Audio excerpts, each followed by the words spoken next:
Kalbine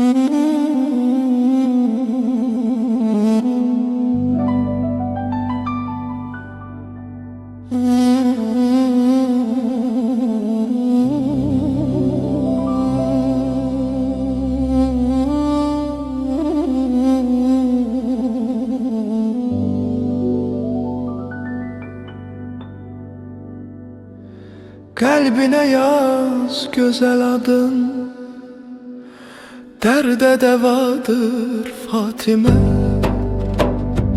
Xəstə olan könüllere zikri şefadır Fatime. Zulmeti nur ile qovan nuri ziyadır Fatime. Emri Xudadır gün çıxıb seyredir asimanları. Nuri Xudaya gərq edir zülmət olan məkanları. Kalbine yaz güzel adın, derde devadır Fatime. Xəstə olan könüllere zikri şefadır Fatime.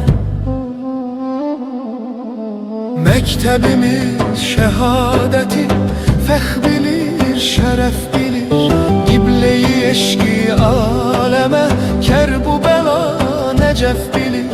Boş olan xəyalları rədd eləyib hədəf bilir. Məktəbə kim ki asidir, şəxsinin xələf bilir. Məktəbə əvvəla öz üçün ki fədadır Fatime. Kalbine yaz güzel adın, derde devadır Fatime. Xəstə olan könüllere zikri şefadır Fatime. Rəbb-i Riza rizayeti mertebe-i vüqara bax.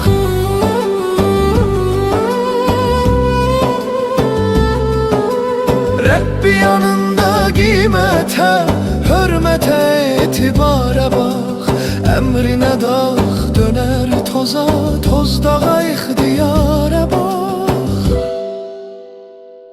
Xətmi Rəsul öpüb əlin,